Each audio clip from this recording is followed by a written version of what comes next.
Good morning to all, this is Pratima Singh और एक बार फिर आप सभी का हमारे चैनल पोलपाथ पे स्वागत है। आज हम विभिन्न विचारधाराओं से संबंधित क्वेश्चंस को लेकर के आए हैं और मुझे उम्मीद है कि यहाँ से आपको बहुत कुछ मिलेगा, बहुत कुछ नया भी मिलेगा और जो नया नहीं होगा उसका रिवीजन होगा। और आप जो है क्वेश्चंस तो करेंगे ही, देखेंगे ही, साथ में मेरी जो एक्सप्लेनेशन है जो मैं बिना लिखे, क्योंकि सब कुछ लिखा नहीं जा सकता है, तो जो नहीं लिखती हूँ उस पर भी उतना ही ध्यान रखेंगे। तो ये आप इसको श्योर करेंगे कि आप व्याख्या और रिटन वर्क दोनों पर ध्यान रखेंगे और आंसर सारे करेंगे। यदि एक से ज़्यादा ऑप्शन आपको वहाँ दिख रहे हैं, आपके नॉलेज में है, तो उनका भी एक्सप्लेनेशन करते रहेंगे। इससे आपका फिक्सेशन होगा, एग्ज़ाम्स में आपको जल्दी से सारे आंसर जो है ट्रिक करेंगे और क्या होगा कि टाइम मैनेजमेंट इससे ज़्यादा होता है। और आप जो है बिहार स्टेट देने जा रहे हैं तो इसी तरह के क्वेश्चन आपको देखने को मिलेंगे। पात्रता में बहुत कॉन्सेप्चुअल क्वेश्चंस नहीं आएंगे, जो आएंगे फैक्चुअल आएंगे। तो जिस तरह के क्वेश्चन मैं दे रही हूँ उसी तरह के, यदि कोई टॉपिक आप पढ़ भी रहे हैं तो उसी तरह के क्वेश्चन पे आप फोकस करें। और अभी कॉन्सेप्चुअल जब चयन लेवल होगा, ये जो कि इसके तुरंत बाद जल्दी ही आएगा, तो उस पर जो है आप कॉन्सेप्चुअल अंडरस्टैंडिंग अपनी डेवलप ज़्यादा करना। अभी फैक्चुअल पर ज़्यादा कॉन्सेंट्रेट कीजिए। और एक क्लास मेरी आती है शाम को 7 से 8 के बीच में, कभी 8:30 हो जाता है, मतलब 7 से 9 के बीच में पब्लिश हो जाती है। तो आप एक क्लास वो पक्का देखिए। एक क्लास सुबह मॉर्निंग में देती हूँ मैं 10 PM, ये लाइव प्रीमायर रहता है, तो ये भी आप देखिए। दोनों को मिलाकर देखेंगे तभी आपको हमारे सारे टॉपिक मिलेंगे। और जो भी टॉपिक मैं दे रही हूँ बहुत बहुत इंपॉर्टेंट हैं और यहाँ से क्वेश्चन 101% आपको एग्ज़ाम्स में देखने को मिलेंगे। जैसे कि MP सेट में जिसने जिसने मुझे फॉलो किया, बहुत ही अच्छा, अलग से मैसेज आए हैं मेरे पास और अलग से फ़ोन कॉल भी आई हैं, जबकि मैंने नंबर नहीं दे रखा है। टेलीग्राम कॉल पे लोगों ने मुझे कॉल किया है और अलग से मुझे थैंक यू बोला है। तो मतलब पूरा पेपर ही वैसा बना था जैसा मैंने दिया था। सिर्फ 8-10 क्वेश्चन मुश्किल से, मुझे ध्यान नहीं आ रहा है तो इसलिए मैं उनके लिए नहीं बोलूँगी दिया कि नहीं दिया, तो बाकी सारा क्वेश्चन मेरे अकॉर्डिंग, पेपर जो है मेरे अकॉर्डिंग ही था। तो जिस तरह क्वेश्चन मैं दे रही हूँ आप उस पर फोकस कीजिए। आप खुद भी पढ़ते हैं तब भी उसी तरह के क्वेश्चन पे फोकस रखिए अपना। चलिए देखते हैं आज का पहला क्वेश्चन। दोनों क्लासेस आपको लेनी ज़रूरी हैं, जो एक मैं शाम को देती हूँ, एक जो सुबह देती हूँ, दोनों ही। तो इसके लिए क्या कीजिए कि सब्सक्राइब कर लीजिए और ऑल पर जो है क्लिक करिए, नोटिफिकेशन ऑन करके ऑल पे क्लिक करेंगे तभी सारी वीडियोज़ मिलेंगी आपको, क्योंकि इस समय जो भी वीडियोज़ जा रही हैं सारी स्टेट से रिलेटेड जा रही हैं। आज का क्वेश्चन देखेंगे, ये नॉलेज थी। और देखेंगे क्वेश्चन अगर क्या कह रहा है कि नकारात्मक उदारवादियों के अनुसार व्यक्ति एक सामाजिक प्राणी है या राजनीतिक प्राणी है या फिर धार्मिक प्राणी है या फिर आर्थिक प्राणी है। तो नकारात्मक उदारवादियों के अनुसार व्यक्ति क्या है? व्यक्ति एक आर्थिक प्राणी है। ऑप्शन डी यहाँ पर राइट हो जाएगा। जबकि सकारात्मक उदारवादियों के अनुसार जो सकारात्मक उदारवादी होंगे, उदारवादी, इनके अनुसार क्या है? जो व्यक्ति क्या है? एक सामाजिक प्राणी है। राजनीतिक प्राणी किसके अनुसार है? राजनीतिक प्राणी अरस्तु के अनुसार है। Man is a political animal, इन्होंने बोला है, ठीक है। इनके अनुसार जो है राजनीतिक प्राणी है। सभी पर ऐसा नहीं है कि एक आंसर आपने टिक किया और आगे बढ़ गए, नहीं। जितने भी ऑप्शन हैं वहाँ यदि आपके टॉपिक से रिलेटेड हैं तो आप उसको देखेंगे, समझेंगे, ढूंढने की कोशिश करेंगे अपने आप भी। यहाँ तो मैं करवा रही हूँ, अपने आप पढ़ते हैं तब भी, यही पढ़ने का सही तरीका है। देखेंगे नेक्स्ट क्वेश्चन। अगला क्वेश्चन क्या कह रहा है कि उदारवाद का जन्म कहाँ हुआ था? अमेरिका में, इंग्लैंड में, फ्रांस में, स्विट्जरलैंड में। कहाँ पर हुआ था? उदारवाद का जन्म की बात हो रही है, ये कहाँ पर हुआ था? तो उदारवाद का जन्म इंग्लैंड में हुआ था। ऑप्शन बी आपका जो है राइट हो जाएगा। और जो उदारवाद का शब्द है ये कब सुना गया? 19वीं शताब्दी में फर्स्ट टाइम इसको सुना जाने लगा। मतलब इस शब्द के बारे में 19वीं शताब्दी में सुना गया। उसके पहले जो है ये उदारवाद व्यक्तिवाद के नाम से जाना जाता था। व्यक्तिवाद के नाम से ये जाना जाता था, ये तो ये भी आप ध्यान रखेंगे। तो एक क्वेश्चन यहाँ से भी बनता है कि उदारवाद कब से आया? तो 19वीं शताब्दी से आया, उसके पहले व्यक्तिवाद था। और ये कहाँ, इसका जन्म कहाँ हुआ? तो इंग्लैंड में हुआ। ऑप्शन भी यहाँ पर राइट हो जाएगा। यस, मैं देख रही हूँ कि फर्स्ट का ऑप्शन दिया या नहीं, दे दिया है। देखेंगे नेक्स्ट क्वेश्चन। निम्न में उदारवाद के रूप हैं, कौन से हैं? नकारात्मक उदारवाद, लोक कल्याणकारी राज्य, ए एवं बी दोनों, या उपर्युक्त कोई नहीं। ऑप्शन 3 का जो राइट आंसर करेंगे। मेरे आंसर करने से पहले आप लोगों के आंसर आ जाने चाहिए, तो जो उदारवाद है ये ए एवं बी दोनों हो जाएगा, ऑप्शन सी यहाँ पर राइट हो जाएगा। ठीक है, क्योंकि जो उदारवाद के हैं कई रूप हैं, तो ये नकारात्मक उदारवाद, लोक कल्याणकारी राज दोनों इसी में आ जाते हैं। देखेंगे नेक्स्ट क्वेश्चन। यहाँ पे नकारात्मक जो ये जो उदारवाद है इसके रूप देख लीजिए। एक तो नकारात्मक हो गया, इसी को व्यक्तिवाद बोलते हैं, इसी को व्यक्तिवादी उदारवाद जो है बोलते हैं। और लोक कल्याणकारी राज्य हो गया, ये भी है। और दूसरा क्या होगा, सकारात्मक उदारवाद हो जाएगा, सकारात्मक हो जाएगा। और क्या हो जाएगा, नौ उदारवाद। ये सभी जो है इसके रूप हैं, इनको आप ध्यान में रखेंगे, कोई भी पूछ लेता है। नौ उदारवाद ये कब आता है, 20वीं शताब्दी के अंत में आता है। लोक कल्याणकारी भी 20वीं शताब्दी में आता है, और सकारात्मक उदारवाद भी ये सब 20वीं शताब्दी में ही आते हैं। देखेंगे नेक्स्ट क्वेश्चन। अगला क्वेश्चन क्या कह रहा है कि नकारात्मक उदारवाद कब से कब तक विद्यमान था। तो देखिए कब से कब तक विद्यमान था, 15 से 18वीं शताब्दी तक, 16 से 18वीं शताब्दी तक, या 17 से 19वीं शताब्दी तक, या 16 से 19वीं शताब्दी तक। तो ऑप्शन 4 का सब आंसर करेंगे, मुझसे पहले आपके आंसर आ जाने चाहिए। कब से कब तक जो है विद्यमान था, तो यहाँ पर जो है 16 से 19वीं शताब्दी तक विद्यमान था। ऑप्शन डी आपका राइट हो जाएगा। देखेंगे नेक्स्ट क्वेश्चन। अगला क्वेश्चन क्या कह रहा है कि 20वीं शताब्दी में सकारात्मक उदारवाद ने किसे महत्व दिया, किसे दिया, समूह को, व्यक्ति को, राज्य को, या बाजार को, किसको दिया गया। तो जो 20वीं शताब्दी में समूह को क्या दिया गया, महत्व दिया गया। सकारात्मक उदार ने किसे, जो सकारात्मक उदारवाद था इसने समूह को महत्व दिया, जबकि व्यक्ति को, जो नकारात्मक उदारवाद है वो व्यक्ति को महत्व देता है। राज्य को महत्व देने वाले आदर्शवादी हैं, बाजार को महत्व देने वाले जो एडम स्मिथ वगैरह हैं, ये सब जो है बाजार को महत्व देते हैं। देखेंगे नेक्स्ट क्वेश्चन। नेक्स्ट क्या कह रहा है कि उदारवाद के जनक कौन है। जॉन लॉक हैं, मिल हैं, बेंथम हैं, ग्रीन हैं। उदारवाद के जनक की बात हो रही है तो ये लॉक महोदय हो जाएंगे। ऑप्शन ए यहाँ पर आपका राइट हो जाएगा। ऑप्शन जो क्वेश्चन नंबर 6 है इसका जो है ए यहाँ पर हो जाएगा सही। और प्रिंसिपल ऑफ पॉलिटिकल इकोनॉमी इनकी पुस्तक है, प्रिंसिपल्स ऑफ पॉलिटिकल इकोनॉमी, ये जो है इनकी पुस्तक का नाम है। और मिल की पुस्तक की बात करें तो on liberty, subjection of women, ये सब इनकी पुस्तक हैं। और ग्रीन क्या है, सकारात्मक उदारवाद के जनक माने जाते हैं, सकारात्मक उदारवाद के ये जनक माने जाते हैं। बेंथम उपयोगितावादी हैं, उपयोगितावाद के जनक माने जाते हैं। देखेंगे नेक्स्ट क्वेश्चन। अगला क्वेश्चन क्या कह रहा है, राजनीतिक उदारवाद के जनक कौन है। राजनीतिक उदारवाद की बात हो रही है, बेंथम है, स्पेंसर हैं, जॉन लॉक हैं, या रिकार्डो है। जो क्वेश्चन नंबर 7 है इसका फटाफट आंसर आना चाहिए। तो जो राजनीतिक उदारवाद है इसके भी जनक कौन है, जॉन लॉक ही हैं। ऑप्शन सी यहाँ पर राइट हो जाएगा। और यदि रिकार्डो की बात करें तो रिकार्डो आर्थिक सकारात्मक उदारवाद में इनका योगदान है। ठीक है, आर्थिक नकारात्मक उदारवाद है। तो रिकार्डो कौन है, जो ये आर्थिक नकारात्मक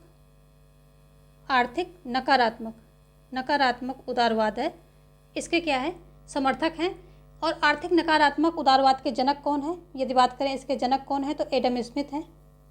एडम स्मिथ, यहीं पर समझ लीजिए सारी चीज़ों को, तो आगे क्वेश्चन जो है आपको एग्जाम में गलत नहीं होंगे।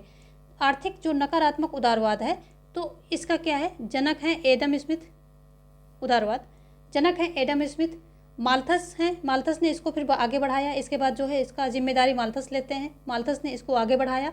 और रिकार्डो ने क्या किया, इसको चरम सीमा पर पहुंचाया है। रिकार्डो ने इसको चरम सीमा पर पहुंचाया है, चरम सीमा पर पहुंचाया, इनका काफ़ी योगदान है इसमें, चरम सीमा पर पहुंचाया। तो इन तीनों का जो है, जो ये आर्थिक नकारात्मक उदारवाद है तो इस पे बड़ा योगदान है। जबकि जॉन लॉक को राजनीतिक नकारात्मक उदारवाद का जनक कहा जाता है, और राजनीतिक नकारात्मक उदारवाद को चरम सीमा पर पहुंचाने वाले स्पेंसर हैं।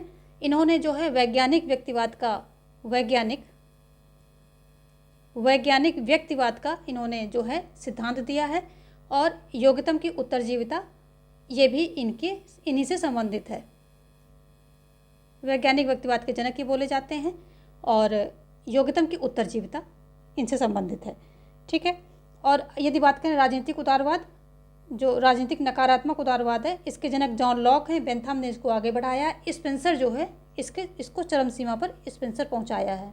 स्पेंसर ने पहुंचाया है। तो ये जो है तीनों, लॉक, स्पेंसर और बेंथम, ये तीनों किससे, राजनीतिक नकारात्मक उदारवाद से जुड़े हुए हैं। और रिकार्डो क्या है, आर्थिक नकारात्मक उदारवाद से जुड़े हैं। रिकार्डो, ये देखिए यहाँ से सेग्रीगेट कर लीजिए आप पूरा, जो ऊपर वाले हैं ये सभी क्या हैं, राजनीतिक उदारवाद से यानी कि नकारात्मक उदारवाद से जुड़े हैं, और ये सभी आर्थिक नकारात्मक उदारवाद से जुड़े हैं। रिकार्डो, स्मिथ, माल्थस। चलिए देखेंगे नेक्स्ट क्वेश्चन। अगला क्वेश्चन क्या कह रहा है कि आर्थिक नकारात्मक उदारवाद के जनक कौन है। वही बात आ गई, रिकार्डो है, माल्थस है, एडम स्मिथ है या लॉक है। तो अभी अभी हमने बात की, जब ऐसे ही एक बार आप टॉपिक समझ लेते हैं तो सारे आंसर आपके अपने आप आगे इजी होते जाएंगे। तो ये कौन है, एडम स्मिथ है।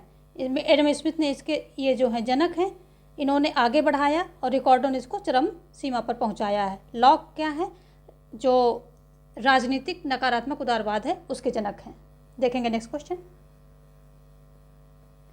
अगला क्वेश्चन क्या कह रहा है कि वैज्ञानिक व्यक्तिवाद का जनक किसे कहा। देखिए अब आंसर आपके सारे निकलेंगे अगर वहाँ पर आपने हमारी एक्सप्लेनेशन को सही से सुना होगा। तो लॉक है, एडम स्मिथ है, हर्बर्ट स्पेंसर है या बेंथम है। तो वैज्ञानिक व्यक्तिवाद का जनक कौन है, ये हैं हर्बर्ट स्पेंसर हैं, और योग्यतम की उत्तरजीविता का सिद्धांत इन्होंने ही दिया है।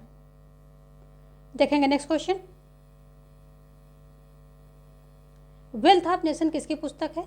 एडम स्मिथ की है, जे.एस. मिल की है, रिकार्डो की है या वेबर की है। तो वेल्थ ऑफ नेशन जो है एडम स्मिथ की पुस्तक है। यहाँ पर ऑप्शन ए आपका जो है राइट हो जाएगा। जे.एस. मिल की बात करें तो on liberty, subjection of women है, और जो एडम स्मिथ के द्वारा लेसेस फेयर का सिद्धांत दिया गया है, का सिद्धांत भी दिया गया है। राज्य की अहस्तक्षेप नीति का भी इन्होंने समर्थन किया है। तो ये सारी बातें जो हैं एडम स्मिथ से संबंधित हैं, बुक भी इन्हीं की है ये। देखेंगे नेक्स्ट क्वेश्चन। अगला क्वेश्चन क्या कह रहा है, राज्य एक आवश्यक बुराई है, यह कथन किसका है। ये व्यक्तिवादियों का है, सकारात्मक उदारवादियों का है, अराजकतावादियों का है या उपर्युक्त सभी का है। तो राज्य एक आवश्यक बुराई है, यह कथन किसका है, ये व्यक्तिवादियों का है, व्यक्तिवादियों का है। ऑप्शन ए यहाँ पर राइट हो जाएगा। यदि व्यक्तिवादी नहीं आता है, स्पेशली ये इंडिविजुअल का नाम पूछता है, तो स्पेंसर हो जाएगा। ठीक है, स्पेंसर के द्वारा कहा गया है ये शब्द, क्योंकि स्पेंसर व्यक्तिवादियों में आते हैं तो मतलब एज अ होल ग्रुप के रूप में व्यक्तिवादी आ जाता है। तो अगर अलग से पूछते तो स्पेंसर है। जबकि जो सकारात्मक उदारवादियों का क्या मानना है कि राज्य एक आवश्यक भलाई है। ठीक है, क्या है ये, आवश्यक भलाई है, राज्य एक आवश्यक भलाई के रूप में इसको देखते हैं। अराजकतावादियों का मानना है कि राज्य एक अनावश्यक बुराई है। मेन वर्ड में लिख रही हूँ, बाकी आप आगे पीछे सुन लीजिए। अनावश्यक बुराई है, तो ऑप्शन ए यहाँ पर राइट हो जाएगा। देखेंगे नेक्स्ट क्वेश्चन। अगला क्वेश्चन क्या कह रहा है कि कानून अनिवार्य दोष है, यह कथन किसका है। बेंथम का है, स्पेंसर का है, वाहन का है या फिर लॉक का है। क्वेश्चन नंबर 12 का देखेंगे तो ये जो है क्वेश्चन नंबर 12 का आंसर आपका ए सही होगा। कानून एक अनिवार्य दोष है, ऑप्शन ए यहाँ पर राइट हो जाएगा। जबकि स्पेंसर की बात करें तो ये कहते हैं कि आदर्श समाज वह है जिसमें राज्य का नाम न हो। तो ये आदर्श समाज उसको मानते हैं जिसमें राज्य का नाम न हो। आदर्श समाज, राज्य का नाम न हो, राज्य का नाम न हो, तो ये ऐसे मानते हैं। कौन, स्पेंसर महोदय। देखेंगे नेक्स्ट क्वेश्चन। अगला क्वेश्चन क्या कह रहा है कि पूंजीवाद का जनक किसे कहा गया है। एडम स्मिथ को, स्पेंसर को, बेंथम को या फिर लॉक को। यहाँ पर पूंजीवाद की बात हो रही है, तो पूंजीवाद का जनक जो है लॉक को बोला गया है। ऑप्शन डी यहाँ पर सही हो जाएगा। उपयोगितावाद के जनक बेंथम हैं। स्पेंसर क्या है, वैज्ञानिक व्यक्तिवाद के जनक हैं। एडम स्मिथ क्या है, एडम स्मिथ जो आर्थिक नकारात्मक उदारवाद है उसके जनक माने जाते हैं। नेक्स्ट क्वेश्चन क्या है, राज्य कानून बनाकर व्यक्ति को सुरक्षा देगा किसने कहा। रिकार्डो ने कहा, लॉक ने कहा, बेंथम ने कहा या फिर स्मिथ कहा। किसने कहा है, तो ये 14 नंबर का आप बताएंगे। ऑप्शन यहाँ पर सी सही हो जाएगा।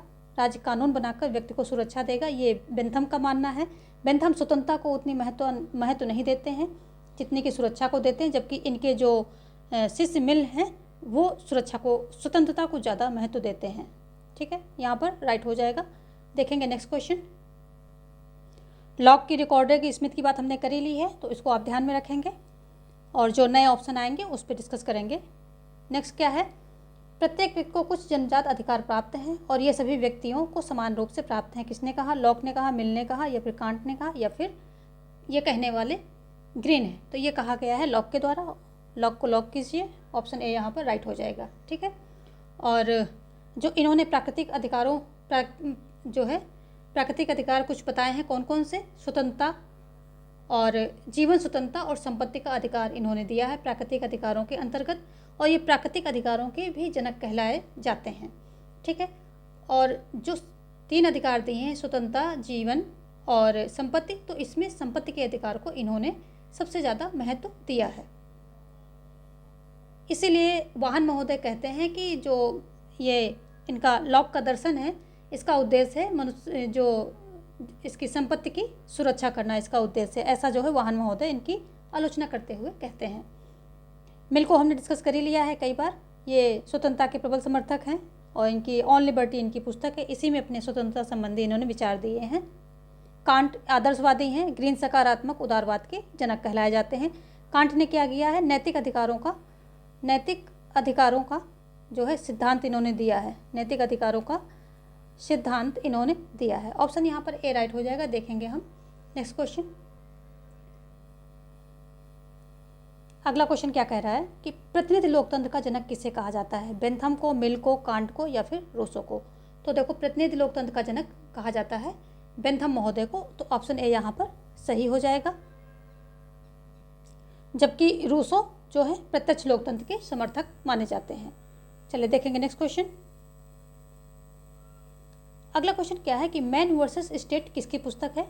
ये किसकी पुस्तक है? गैलब्रेथ की है, हर्बर्ट स्पेंसर की है, या किंग की है?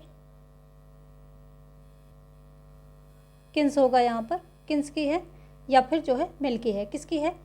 तो ये जो है हर्बर्ट स्पेंसर की बुक है, मैन वर्सेस बुक, और इसी में जो है इन्होंने योग्यतम की उत्तरजीविका का अपना जो इनका प्रतिपादन है वो किया है। ठीक है, सिद्धांत जो योग्यतम की उत्तरजीविता सिद्धांत का, इसी में जो है इन्होंने विचार प्रस्तुत किए हैं।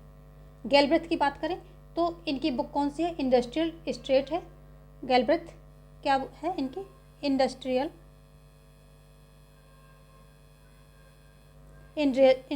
स्टेट, ये इनकी पुस्तक का नाम है, और इसी में इन्होंने जो है मिश्रित राज्य की जो है क्या किया है, जो मिश्रित राज्य है उसका समर्थन किया है। किन्स की बात करें तो आर्थिक सकारात्मक उदारवाद के जनक बोले जाते हैं।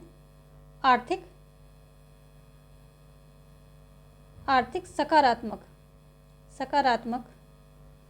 उदारवाद, ठीक है, उदारवाद के जनक हैं। देखो, आर्थिक नकारात्मक उदारवाद के जनक कौन थे? वो स्मिथ थे, और यहाँ आर्थिक सकारात्मक की बात हो रही है, मिक्स नहीं करना है, तो ये जेमकिन्स हैं। देखेंगे नेक्स्ट क्वेश्चन। अगला क्वेश्चन क्या कह रहा है कि जनसंख्या सिद्धांत का प्रतिपादन किसने किया? माल्थस ने किया, रिकॉर्डो ने, या मिल ने किया, या फिर ग्रीन ने किया है? जनसंख्या सिद्धांत की बात हो रही है, तो ये दिया गया है माल्थस के द्वारा। ऑप्शन ए यहाँ पर राइट हो जाएगा। माल्थस ने जनसंख्या सिद्धांत का प्रतिपादन जो है किया है। रिकॉर्डो ने क्या किया है? रिकॉर्डो ने किया है मजदूरों के लौह नियम। रिकॉर्डो ने क्या किया है? मजदूरों का लौह नियम का सिद्धांत का दिया है इन्होंने, लौह नियम का सिद्धांत दिया है। और ग्रीन हमने डिस्कस कर ही लिया, सकारात्मक उदारवाद के जनक हैं, और जो ब्रिटिश ये आदर्शवाद है उसके भी प्रतिपादक हैं, और ब्रिटिश आदर्शवाद को क्या बोला जाता है? ऑक्सफोर्ड दर्शन के नाम से जानते हैं। ब्रिटिश आदर्शवाद को ऑक्सफोर्ड दर्शन के नाम से जानते हैं। तो ब्रिटिश आदर्शवाद के ये जनक हैं, सकारात्मक उदारवाद के जनक हैं। ग्रीन महोदय की बात हो रही है। चलिए देखेंगे next question. Option yes they दिया है। चलिए देखेंगे नेक्स्ट क्वेश्चन क्या कह रहा है। अगला क्वेश्चन क्या कह रहा है कि मजदूर के लौह नियम का सिद्धांत किसने दिया है? तो हमने बात कर ली है, तो ये किसने दिया है? तो ये रिकॉर्डो ने दिया है मजदूर के लौह नियम का सिद्धांत दिया है, रिकॉर्डो ने दिया है। जेमकिंस क्या है? जेमकिंस की हमने अभी भी बात की, फटाफट जो है आप लोग रिस्पॉन्स कीजिए। तो ये आर्थिक सकारात्मक उदारवाद के जनक हैं, हमने अभी बात की है। गैलब्रेथ की क्या बताया मैंने? तो गैलब्रेथ इंडस्ट्रियल स्टेट के जो हैं क्या हैं, ये लेखक जो इंडस्ट्रियल स्टेट है पुस्तक इन्होंने लिखी और इसमें मिश्रित अर्थव्यवस्था का इन्होंने क्या किया? समर्थन किया है। ग्रीन की बात हमने अभी अभी की है। देखेंगे नेक्स्ट क्वेश्चन। अगला क्वेश्चन क्या है कि सकारात्मक उदारवाद का उद्देश्य क्या था? पूंजीवाद को मार्क्सवाद से बचाना, पूंजीवाद को मिटाना, पूंजीवाद को बढ़ावा देना या उपर्युक्त कोई नहीं। तो सकारात्मक उदारवाद का जनक ये था, सकारात्मक उदारवाद का उद्देश्य ये था कि ये पूंजीवाद को मार्क्सवाद से बचाना चाहता था। ऑप्शन ए यहाँ पर राइट हो जाएगा, क्योंकि जब ये नकारात्मक उदारवाद या व्यक्तिवाद के द्वारा जो है बहुत ज़्यादा मजदूरों का शोषण होने लगता है उस टाइम पे, तब मार्क्सवाद उठ खड़ा होता है। तो उसी जो है उसमें फिर जो ये उदारवाद के पूंजीवाद थे, इन सबको ये ऐसा लगा, जो पूंजीवादी समर्थक थे, कि पूंजीवाद जो है अब नष्ट हो जाएगा। तब इन्होंने जो है क्या किया कि सकारात्मक उदारवाद लाया। और सकारात्मक उदारवाद में क्या किया? राज्य को एक लोक कल्याणकारी राज्य बनाने की कोशिश की गई। पहले राज्य जो है नकारात्मक था, सीमित कार्य यानी कि सुरक्षा, न्याय व्यवस्था, शांति, 3 ही काम उसको दिए गए थे। फिर उसको लोक कल्याणकारी राज्य में लोगों के कल्याण से संबंधित कार्य दे दिए जाते हैं। और ये इसलिए किया जाता है क्योंकि पूंजीवाद को मार्क्सवाद से बचाना था, इसलिए जो है राज्य को लोक कल्याणकारी राज्य के रूप में इसको विकसित किया जाता है। सकारात्मक उदारवाद का उद्देश्य यही था। देखेंगे नेक्स्ट क्वेश्चन। शॉर्ट में समझा रहे हैं, अगर आप थ्योरी पढ़ने जाएंगे तो काफ़ी तृप्त रहेगा, तो अभी हम आपको शॉर्ट में समझा रहे हैं। देखेंगे अगला क्वेश्चन, ये जो है 200 नकारात्मक उदारवाद और अन्य लोगों से संबंधित है। तो इसमें देखेंगे क्या है, नकारात्मक 9 उदारवाद के जनक कौन है? 9 उदारवाद की बात हो रही है। देख लीजिए, उदारवाद के अलग अलग रूप हैं। रॉबर्ट नॉजिक है, टी.एच. ग्रीन है, मैकफर्सन है या आर्थर बेंटले हैं। कौन है इसमें? तो अगर हम बात करें कि नकारात्मक 9 उदारवाद की, तो ऑप्शन ए यहाँ पर सही हो जाएगा। ये जो रॉबर्ट नॉजिक है यही इसके जनक हैं। ठीक है, टी.एच. ग्रीन की हमने कई बार बात कर ली है। और जो मैकफर्सन है ये सकारात्मक दृष्टिकोण के सकारात्मक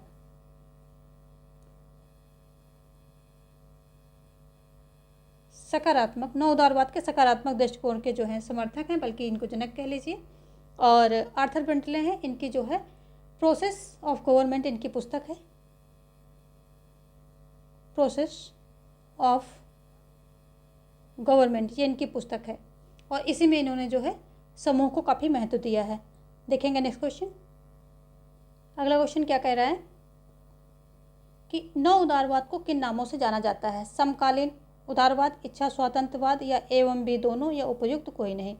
तो यहाँ पर जो है ऑप्शन सी आपका राइट हो जाएगा, एवं बी दोनों। 9 उदारवाद को समकालीन उदारवाद के नाम से भी जाना जाता है, इच्छा स्वतंत्रवाद के भी नाम से जाना जाता है। देखेंगे नेक्स्ट क्वेश्चन। अगला क्वेश्चन क्या कह रहा है कि निम्न में कौन 9 उदारवाद का समर्थक नहीं है? कौन 9 उदारवाद का जो है समर्थक नहीं है? तो मिल्टन है या लॉक है या फ्रीडमैन है या जॉन एफ हेयक है। तो इसमें जो है जो 9 उदारवाद के समर्थक नहीं है तो ये लॉक है।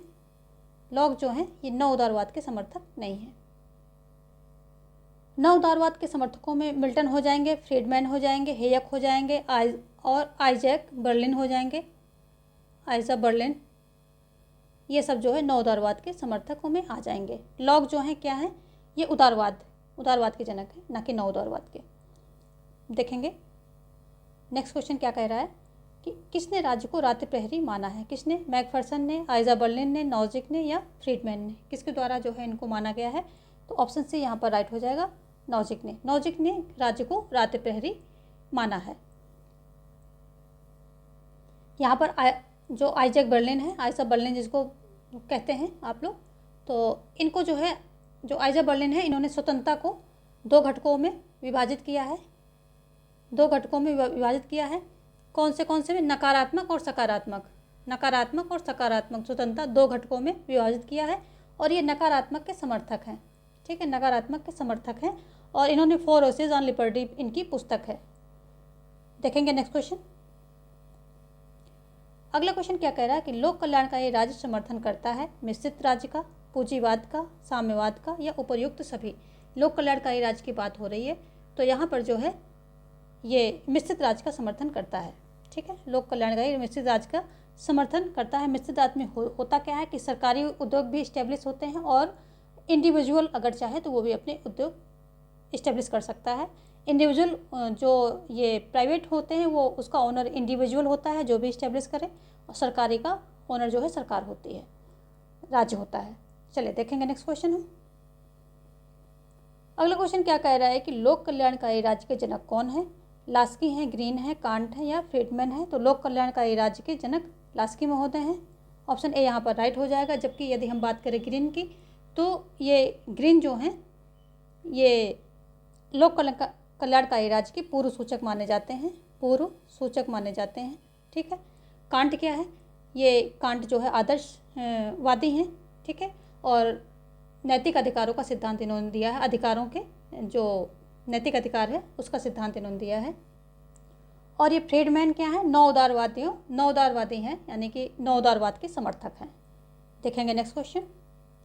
अगला क्वेश्चन क्या कह रहा है कि राज्य का कार्य बाधाओं को बाधित करना है। ये किसने कहा है? लास्की ने कहा है, ग्रीन ने कहा है या मैकाइवर ने कहा है या फिर कांट ने कहा है? किसने कहा है? तो राज्य का काम है बाधाओं को बाधित करना, तो ये कहा गया है ग्रीन के द्वारा। ठीक है, ग्रीन के द्वारा कहा गया है। और मैकाइवर क्या कहते हैं कि राज्य जो है न्यूनतम, राज्य का कार्य है कि न्यूनतम सुविधा प्रदान करे। तो ये इनके कथन है, इसमें कीवर्ड होते हैं तो वो आप पकड़िए, बाकी पूरी परिभाषा याद करने की ज़रूरत नहीं है। तो राज्य जो है व्यक्तियों को न्यूनतम सुविधा प्रदान करता है, तो न्यूनतम सुविधा, बस इतना ही याद रखना है आपको, बाकी आप समझ जाएंगे। ठीक है, और लास्की के बारे में बात करें तो ये कहते हैं कि राज्य को उद्योगों पर नियंत्रण रखना चाहिए। ये कहते हैं कि राज्य को उद्योगों पर नियंत्रण रखना चाहिए, ताकि जो डिमांड एंड सप्लाई, यानी कि मांग और आपूर्ति जो है क्या रहे, रेगुलेट की जा सके, ठीक से चले। तो डिमांड एंड सप्लाई पे नियंत्रण बनाए रखने के लिए। ठीक है, तो ये हो गया। और यदि कांट की बात करें तो कांट क्या कहते हैं? कांट जो है ये इनका मेन सबसे ज़्यादा जो आता है तो ये क्या आता है कि अधिकारों का नैतिक सिद्धांत, तो ये नैतिक अधिकारों का सिद्धांत। और ग्रीन की बात करें तो इनका फेमस कथन है, एक और कथन है, आत्म तत्व समाज तत्व है, व्यक्ति एक सामाजिक प्राणी है। तो ये आत्म तत्व समाज तत्व, इतना आप देख लें इनके बारे में, आत्म तत्व समाज तत्व, इतना याद रखिए, आगे आप समझ जाएंगे। देखेंगे नेक्स्ट क्वेश्चन। अगला क्वेश्चन क्या है कि लोक कल्याणकारी पदबंध का प्रयोग सबसे पहले जो है किसने किया है? लास्की ने, ग्रीन ने, आर्कबिशप ने या गैलब्रेथ ने? तो लोक कल्याणकारी पदबंध की बात हो रही है तो ये किया गया है आर्कबिशप के द्वारा। ठीक है, और लोक कल्याणकारी जो राज्य है उसके पूर्व सूचक ग्रीन माने जाते हैं, और यदि जनक की प्रवर्तक की बात करें तो लास्की माने जाते हैं। गैलब्रेथ क्या इन्होंने क्या है, ये इंडस्ट्रियल स्टेट इनकी पुस्तक है जिसमें मिश्रित राज्य का इन्होंने समर्थन किया है। ठीक है, मिश्रित राज्य का समर्थन इन्होंने किया है अपनी पुस्तक में। देखेंगे नेक्स्ट क्वेश्चन। आंसर आपके जो है फटाफट आने चाहिए, लेट बिल्कुल भी नहीं होनी चाहिए। नौ उदारवादी विचारधारा सर्वप्रथम कहाँ स्थापित की गई? नौ उदारवादी की बात हो रही है, अमेरिका, फ्रांस, इंग्लैंड या यूरोप? नौ उदारवादी विचारधारा सर्वप्रथम कहाँ इस्टेब्लिश की गई है, ये आपको बताना है, फटाफट आंसर आ जाने चाहिए। तो ये की गई है इंग्लैंड में, ऑप्शन सी जो है सी यहाँ पर सही हो जाएगा। और ये जो है इसका उदय, नौ उदारवादी का उदय कब होता है? यदि हम बात करें सिर्फ उदय की तो ये 1970 के आसपास इसका उदय होता है, दशक 1970 दशक में इसका उदय होता है। और ये स्थापित अगर की बात करें कि जो है स्थापित कब होती है तो इंग्लैंड में 1980 के दशक में ये स्थापित की जाती है, मतलब वहाँ पर स्टार्ट हो जाती है। ऑप्शन सी यहाँ पर राइट हो जाएगा। देखेंगे हम नेक्स्ट क्वेश्चन। अगला क्वेश्चन क्या कह रहा है कि लोक कल्याणकारी राज्य व्यक्तिवाद एवं समाजवाद के बीच एक मध्यम मार्ग है। ये किसने कहा है? गैलब्रेथ ने किया है, जेम्किंस ने कहा है, लास्की ने कहा या हॉबमैन ने किया है? क्वेश्चन नंबर 10 का आंसर फटाफट आना चाहिए, किसने कहा है? तो ये जो है हॉबमैन के द्वारा ऐसा कहा गया है।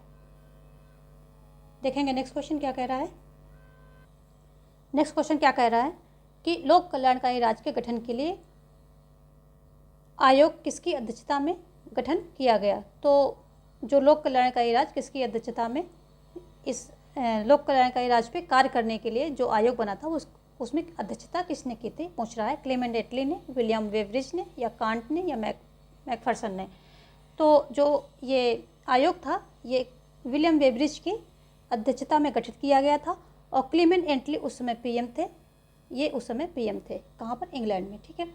और वेब्रिज रिपोर्ट आती कब है, ये 1942 के अकॉर्डिंग ये माना जाता है कि कल्याणकारी राज्य की शुरुआत मानी जाती है। वेब्रिज रिपोर्ट 1942 के अकॉर्डिंग जो है, वेब्रिज रिपोर्ट 1942, ये ध्यान रखेंगे आप, इसके द्वारा कल्याणकारी राज्य की शुरुआत मानी जाती है और इंग्लैंड से इसकी शुरुआत होती है। ये भी ध्यान रखेंगे कि लोक कल्याणकारी राज्य कहाँ से शुरुआत होती है, तो इंग्लैंड से इसकी शुरुआत होती है। कहाँ से, इंग्लैंड से। क्वेश्चन देखो यहाँ से कई सारे बनेंगे। ये MP वर्ग 1 में आया था और मेरा कराया हुआ क्वेश्चन था, सिर्फ मैंने वहाँ पर लिखा नहीं था, तो इसलिए कुछ लोग उसको जो है मिस कर गए, और जिन्होंने मेरी व्याख्या को सुना, अच्छे से नोट किया या फिर समझा उसको, तो उन्होंने क्वेश्चन अच्छा किया था। इसको अभी मैं यहाँ पर एक्सप्लेन करूँगी। तो ये जो है इंग्लैंड में इसकी शुरुआत मानी जाती है और इसमें जो है 5 चीज़ों पर ज़्यादा इसमें फोकस किया गया था। तो यहाँ पर क्या है, 5 बुराइयों को समापन के लिए, इनकी 5 बुराइयों को दूर करने के लिए, समाप्त करने के लिए राज्य के हस्तक्षेप को, सक्रिय हस्तक्षेप को समर्थन दिया गया था इसमें। और 5 बुराइयाँ कौन सी थी, यही क्वेश्चन आया था उसमें कि 5 बुराइयाँ कौन सी हैं। तो वो 5 बुराइयाँ मैंने लिखा नहीं था, एक्सप्लेन किया था, आज यहाँ पर मैं लिख दूँगी। तो क्योंकि आप लोग बिना लिखे जो है कोई चीज़ समझते नहीं हैं। एक था अभाव, ठीक है, दूसरा था रोग, और क्या था, अभाव, रोग, अज्ञानता था तीसरा, अज्ञानता, और क्या था, दरिद्रता और बेकारी। इन सब चीज़ों को जो है दूर करने के लिए राज्य के सक्रिय हस्तक्षेप की इसमें डिमांड की गई थी इसकी रिपोर्ट में। और रिपोर्ट कभी देखो कहीं पर 1942 दिखाता है, कहीं पर 1943 दिखाता है, तो ये जो है देख लीजिएगा वहाँ पर कैसा ऑप्शन है। और यदि बात करें इसको दूसरी तरह से क्या कहते हैं, तो बीमारी, स्वास्थ्य, शिक्षा, न्यूनतम जीवन, सामाजिक स्तर, तो दूसरी तरह से भी ऑप्शन वहाँ पर आपको मिल सकते हैं। ये तो हो गए बिल्कुल एक्यूरेट रिपोर्ट के अकॉर्डिंग। दूसरी तरह से एक कॉमन लैंग्वेज में भी ऑप्शन आते हैं, तो वो कौन से हो जाएंगे, बीमारी हो जाएगा, और क्या होगा, हो जाएगा स्वास्थ्य, शिक्षा, न्यूनतम जीवन स्तर,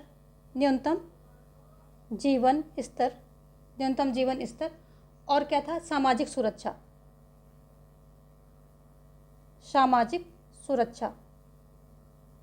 तो कॉमन लैंग्वेज में ये सारी चीज़ें भी ऑप्शन आपके सामने आ सकते हैं, और जो मेन लैंग्वेज है वो ये है। देखेंगे यहाँ पर ये 5 प्रकार की जो है बुराइयों को दूर करने की बात इसमें हुई थी, और इंग्लैंड से है जो लोक कल्याणकारी राज्य की शुरुआत होती है। PM एटली के कार्यकाल में ये शुरुआत होती है। विलियम वेब्रिज जो है इसके अध्यक्ष होते हैं, इसलिए इसको वेब्रिज रिपोर्ट के नाम से भी जाना जाता है। क्वेश्चन दूसरी तरह से भी आ सकता है कि जो कल्याणकारी राज्य है उसमें किस चीज़ की गारंटी दी जानी चाहिए, तो इन सब चीज़ों की गारंटी दी जानी चाहिए, यानी कि बीमारी, स्वास्थ्य, शिक्षा और न्यूनतम जीवन स्तर, सामाजिक सुरक्षा। ये क्वेश्चन किसी भी तरह से घुमा के पूछेगा, आंसर आपके जो है अगर इससे संबंधित हैं तो यहीं पर घूमेंगे, इन्हीं जो ये ऑप्शन दिए गए हैं इन्हीं पर आसपास घूमते रहेंगे। देखेंगे हम नेक्स्ट क्वेश्चन। अगला क्वेश्चन क्या कह रहा है, ग्रीन विचारक है, कैसा है, उदारवादी है, आदर्शवादी है, उपयोगितावादी है, उपर्युक्त कोई नहीं। तो ग्रीन विचारक कैसा है, उदारवादी है, ऑप्शन ए राइट हो जाएगा। लेकिन बहुत से लोग यहाँ कन्फ्यूज रहते हैं, अगर इनको ग्रीन को डेप्थ में जाकर के पढ़ो तो ऐसा लगता है ये आदर्शवादी हैं, बट नहीं, इसको श्योर कर लीजिए ये उदारवादी हैं। देखेंगे नेक्स्ट क्वेश्चन। अगला क्वेश्चन क्या कह रहा है कि उदारवाद के कितने दृष्टिकोण हैं, ऑप्शन है नकारात्मक, सकारात्मक, समिष्टवादी, एवं भी दोनों। तो यहाँ पर सबसे पहले जो है इसको सही कर लेते हैं, 9 उदारवाद के कितने दृष्टिकोण हैं, नकारात्मक, सकारात्मक, तो ये डी ऑप्शन सही हो जाएगा, नकारात्मक भी है और सकारात्मक भी है। जो नकारात्मक 9 उदारवाद है इनके जो है नॉजिक हो जाएंगे, इसके जनक माने जाते हैं, और सकारात्मक 9 उदारवाद के मैकफर्सन हो जाएंगे, मैकफर्सन ये इसके जनक हो जाएंगे। चलिए देखेंगे आगे क्वेश्चन क्या कह रहा है कि लेसेस फेयर का सिद्धांत किसने दिया है, मार्क्स ने, स्पेंसर ने, एडम स्मिथ ने, या फिर ग्राम्सी ने, किसने दिया है। तो लेसेस फेयर का सिद्धांत देने वाले कौन है, ये एडम स्मिथ महोदय हैं। वेल्थ ऑफ नेशन इनकी पुस्तक है, उसी में जो है इस सिद्धांत को इन्होंने दिया है। लेसेस फेयर का सिद्धांत, राज्य के अहस्तक्षेप की नीति का समर्थन भी इन्होंने उसी में किया है। ठीक है, तो ऑप्शन यहाँ पर हो जाएगा सी। देखेंगे नेक्स्ट क्वेश्चन। राजनीतिक सकारात्मक उदारवाद को लाने में महत्वपूर्ण योगदान किसका था? किसका है? ग्रेन का, हेगल का, मिल का या बोशांके का? किसका है? तो ये जो है राजनीतिक सकारात्मक उदारवाद को लाने में जो महत्वपूर्ण योगदान किसका है, तो ये है मिल महोदय का। ऑप्शन सी यहाँ पर राइट हो जाएगा। चलिए देखेंगे नेक्स्ट क्वेश्चन। नेक्स्ट क्वेश्चन क्या कह रहा है, यहाँ पे ऑप्शन दिया है या नहीं? यस दे दिया है, मिल है। आगे देखेंगे। अगला क्वेश्चन कह रहा है कि समाजवाद एक ऐसे टॉप की भांति है जिसे हर कोई धारण कर सकता है। समाजवाद से संबंधित जो है आपको क्वेश्चन यहाँ पर ज़्यादा मिलेंगे इस पीडीएफ में। तो कौन है?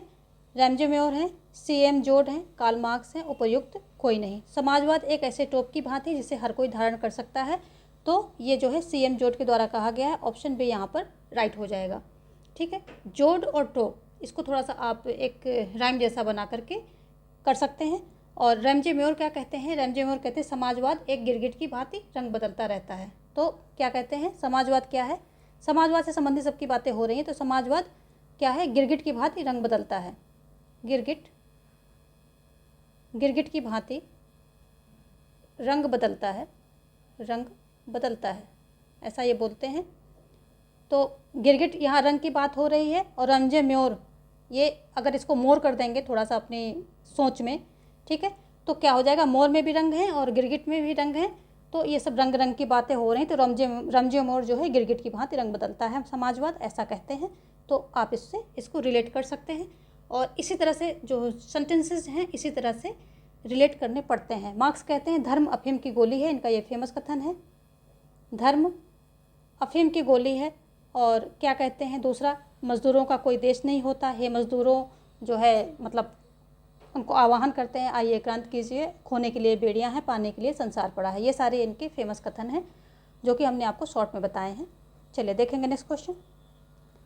अगला क्वेश्चन क्या कह रहा है कि परायपन का सिद्धांत किसने दिया है? जॉर्ज ल्यूकार्ज ने दिया है, या फिर कार्ल मार्क्स ने दिया है, या रैमजे मेयर ने दिया है, या फिर उपर्युक्त किसी ने भी नहीं दिया है। तो परायपन का सिद्धांत कार्ल मार्क्स के द्वारा दिया गया है।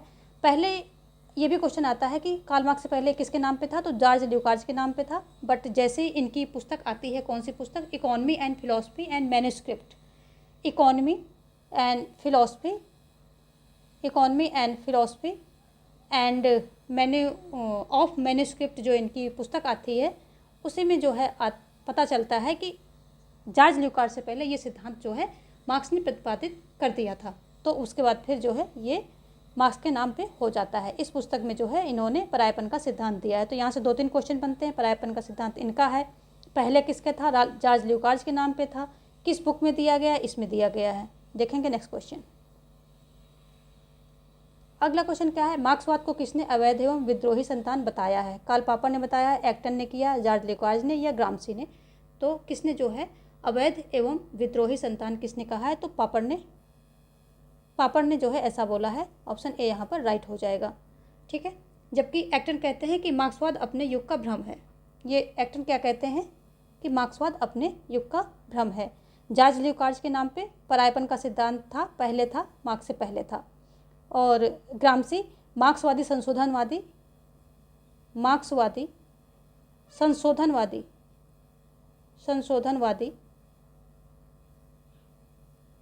विचारक हैं।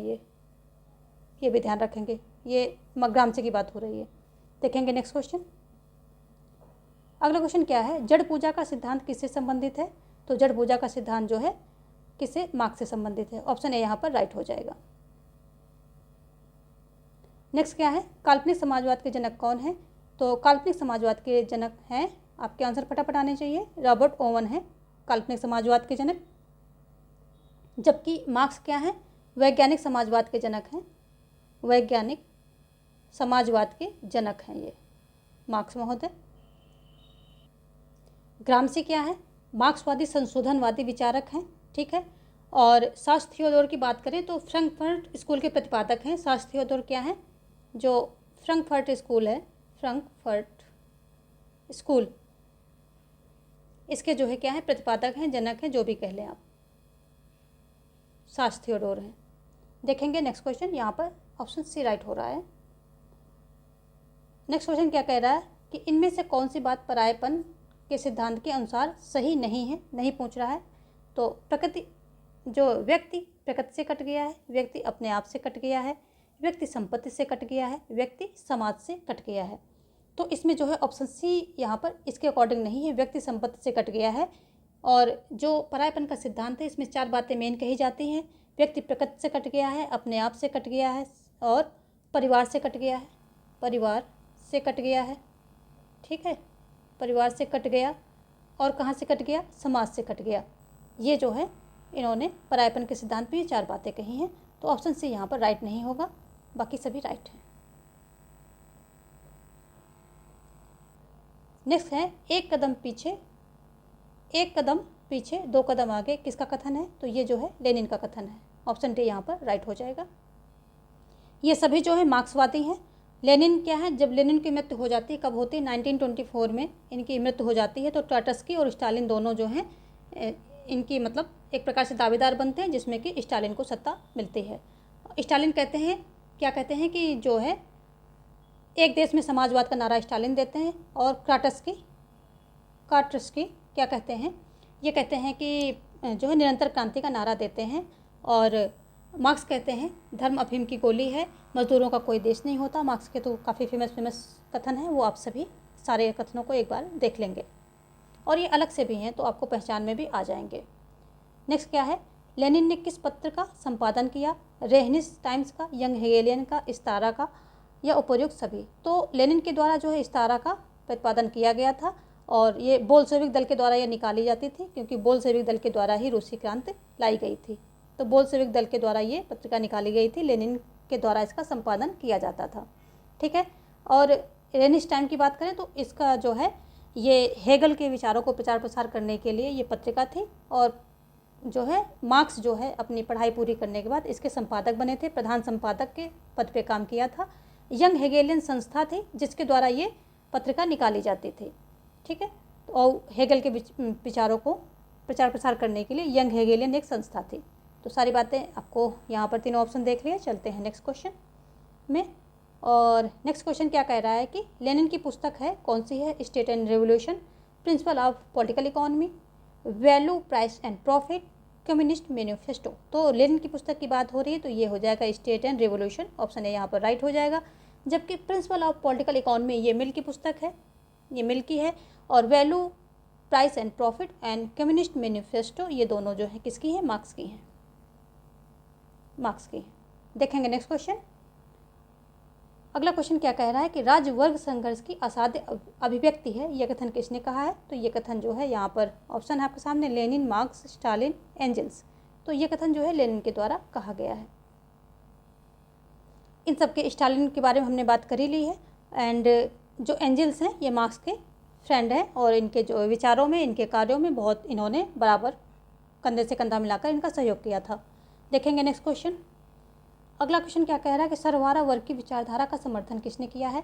मार्क्स ने किया है, लेनिन ने किया, ट्राटस्की ने किया, या उपर्युक्त सभी ने किया है? तो सर्वहारा वर्ग की विचारधारा का जो समर्थन ये लेनिन के द्वारा किया गया है।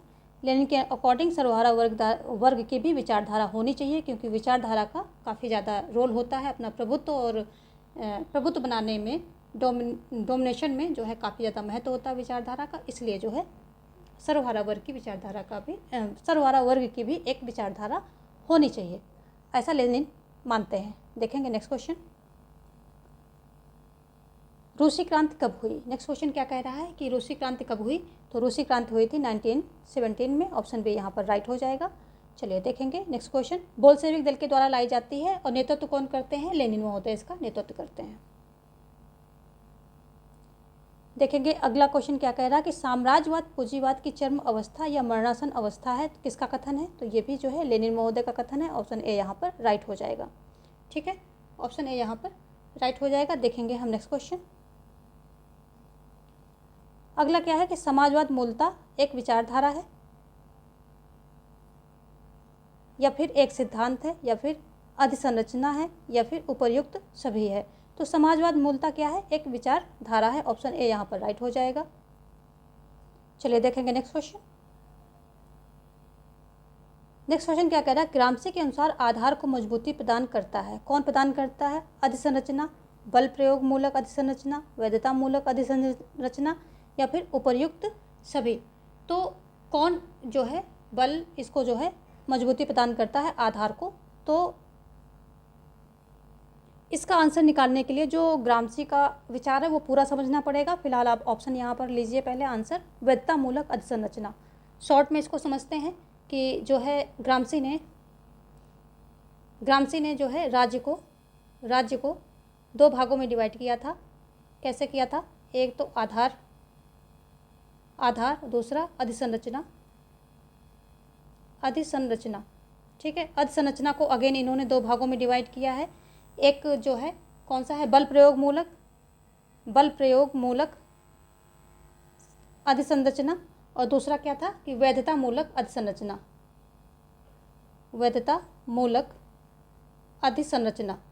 और जो बल प्रयोग मूलक है इसमें फिर अगेन क्या आ जाएगा? जो इसमें पुलिस आ जाएगा, पुलिस वगैरह आ जाएंगे और सेना आ जाएगा। और वैधता मूलक में क्या आ जाएगा? अगेन जो है 3 हो जाएगा। इसमें क्या हो जाएंगे? चर्च, स्कूल और परिवार, ये हो जाएगा। तो ये जो वैधता मूलक है इसी को बोला है कि ये जो है आधार के बहुत जो है करीब रहती है, और इसी को जो है इन्होंने इसको जो है सबसे महत्वपूर्ण माना है, क्योंकि ये चर्च, स्कूल, परिवार, ये सब क्या कहते हैं? संस्कृत विचारधाराएं, इन सबको फैलाते हैं, और यही सबसे ज़्यादा किसी के आधिपत्य में, किसी के डोमिनेशन में इन विचारधाराओं का जो है बहुत बड़ा रोल होता है ग्रामसी के अकॉर्डिंग। तो ये जो है वैधता मूलक अधिसंरचना ये बहुत पास होती है। ठीक है, आधार को ये मजबूती प्रदान करती है, तो वैधता मूलक अधिसंरचना आपका राइट आंसर हो जाएगा। देखेंगे नेक्स्ट क्वेश्चन। अगला क्वेश्चन क्या है कि परिस्थितियों के निर्धारण में बल वृद्धि विचारधारा की आवश्यकता होती है, किसका मानना है?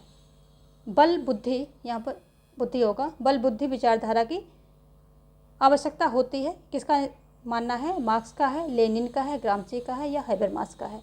तो ये अभी अभी हमने बात की, तो ये हो जाएगा ग्रामसी का, बल बुद्धि विचारधारा। तो ये जो चर्च, स्कूल और परिवार होते हैं, इनसे क्या होता है कि यहाँ से बुद्धि का विकास होता है, विचारधाराओं का प्रचार प्रसार होता है, उनको एक पीढ़ी से दूसरी पीढ़ी, एक समुदाय से दूसरे समुदाय में ट्रांसफ़र किया जाता है। तो उसी को जो है इन्होंने आवश्यकता मतलब ज़्यादा बल दिया है उस पर। देखेंगे नेक्स्ट क्वेश्चन। अगला क्वेश्चन क्या कह रहा है कि नौ मार्क्सवादियों के प्रेरणा स्रोत कौन है? रूसो हैं, लॉक हैं, या फिर कांट हैं, या फिर हरखाइबर हैं? कौन है? तो नौ मार्क्सवादियों के उदारवादियों के प्रेरणा स्रोत रूसो हैं, क्योंकि रूसो क्या कहते हैं कि इनको प्रकृति से बहुत प्रेम है, और जो ये विज्ञान और इन सब का जो विकास है, इन सब ने जो है क्या किया है कि एक प्रकार से समाज को खराब किया है, इनका ऐसा मानना है। और इनका नारा क्या है? प्रकृति की ओर लौटो। रूसो का ये नारा है, प्रकृति की ओर लौटो। और जबकि नौ मार्क्सवादी भी यही, ऐसी इनकी भी विचारधाराएं यही हैं कि ये जो है घुटन भरी ज़िंदगी, धुएं की ज़िंदगी, इन सब से निजात पाना चाहते हैं। जो उद्योगों के चलते ये यहाँ पर पोल्यूशन है, घुटन है, धुएं भरी ज़िंदगी है, उससे निजात पाना चाहते हैं। तो यही नौ मार्क्सवादियों के प्रेरणा स्रोत कौन हुए? रूसो हुए। नेक्स्ट देखेंगे, फ्रैंकफर्ट स्कूल का विकास कहाँ हुआ है? जर्मनी में हुआ, अमेरिका में हुआ, इंग्लैंड में हुआ, या फिर इटली में हुआ है? फ्रैंकफर्ट स्कूल की बात हो रही है, तो ये कहाँ पर हुआ है? तो इसका विकास जो है ये होता है जर्मनी में। ऑप्शन ए जो यहाँ पर आपका राइट हो जाएगा। नेक्स्ट क्वेश्चन क्या कह रहा है कि विकासात्मक समाजवाद के प्रतिपादक कौन है? स्टुअर्ट बर्नस्टाइन है, या फिर सास थियोडोर है, हर्बर्ट मार्क्यूजे है? चलिए इसको छोड़ दीजिए। तो विकासात्मक समाजवाद के जो प्रतिपादक हैं ये कौन है? ये हो जाएंगे आपके स्टुअर्ट बर्नस्टाइन हो जाएंगे। ऑप्शन ए यहाँ पर जो है राइट हो जाएगा। सास थियोडोर जो है ये फ्रैंकफर्ट स्कूल के जो है प्रतिपादक हैं, और अगर इसके समर्थक की बात करें तो मार्क्यूजे हो जाएंगे, हैबरमास हो जाएंगे, ये सभी जो है इसके समर्थकों में आ जाएंगे। और ये जो विकासात्मक समाजवाद है ये कहता क्या है? ये कहता है कि क्रांति एवं हिंसा का विरोध ये करता है कि क्रांति और हिंसा नहीं होनी चाहिए, और ये मानता है कि धीरे धीरे लोकतांत्रिक तरीके से समाजवाद लाया जाना चाहिए। तो ऐसे कहता है कि लोकतांत्रिक तरीके से धीरे धीरे समाजवाद आना चाहिए, यानी कि लाने की कोशिश की जानी चाहिए। क्रांति और हिंसा का ये विरोध करता है और स्टुअर्ट बर्नस्टाइन जो है इसके प्रतिपादक हैं। देखेंगे नेक्स्ट क्वेश्चन। अगला क्वेश्चन क्या कह रहा है कि निम्न में कौन विकासात्मक समाजवाद का रूप नहीं है? संशोधनवाद नहीं है, राज समाजवाद नहीं है, या फेबियनवाद नहीं है, या मार्क्सवाद नहीं है। तो कौन सा नहीं है? तो इसमें जो है विकासात्मक समाजवाद के कई सारे रूप हैं, इसमें जो है मार्क्सवाद नहीं है। ये क्रांति का जो है समर्थन करता है, क्रांति के जरिए चीज़ों को ये ठीक करना चाहता है। और बाकी ये सभी जो है फेबियनवाद, राज समाजवाद, संशोधनवाद, ये सभी क्या हैं? विकासात्मक समाजवाद के क्या है? रूप हैं। तो विकासात्मक समाजवाद के अगर और रूप देखें तो जर्मन समाजवाद, लोकतांत्रिक समाजवाद, श्रेणी समाजवाद और श्रमिक समाजवाद, ये सभी जो है विकासात्मक समाजवाद के अन्य रूप हैं। संशोधनवाद, फेबियनवाद, ये सभी जो है विकासात्मक समाजवाद के कई सारे रूप हैं। तो इनके जो है सारे रूप आप एक बार लर्न कर लेंगे, क्योंकि इनके रूप वगैरह पूछ लेता है। तो आज का सेशन हम यहीं पर फिनिश करेंगे और शाम की क्लास जो कि मैं 8-9 बजे के बीच में पब्लिश करती हूँ उसको देखना मत भूलिएगा, क्योंकि वहाँ पर भी बहुत इंपॉर्टेंट टॉपिक दिए जाते हैं। और यदि अभी तक आप वीडियो में बने हैं तो यस, इट्स ऑल राइट, आप सक्सेस को डिजर्व करते हैं, क्योंकि रेगुलरिटी एंड कंसिस्टेंसी ही सफलता की कुंजी है। तो आप बने रहिए और अपने नोट्स बनाते रहिए, लर्न करते रहिए। पेपर आपका बहुत ही अच्छा जाएगा। थोड़ा सा मेहनत, थोड़ा सा कंफर्ट जोन से निकल करके आप दिन रात मेहनत कर लीजिए। पात्रता की परीक्षा है, बहुत हार्ड नहीं होती है, आराम से हो जाएगा। ठीक है, यदि आपने थोड़ी भी स्टडी की होगी तो बहुत थोड़े से रिवीजन से ये चीज़ें निकल जाती हैं। यहाँ सिर्फ आपको एक मतलब पास होना है। तो thank you for watching this video and have a nice day. और हाँ, लाइक, शेयर एंड सब्सक्राइब ये मत भूलना। Thank you.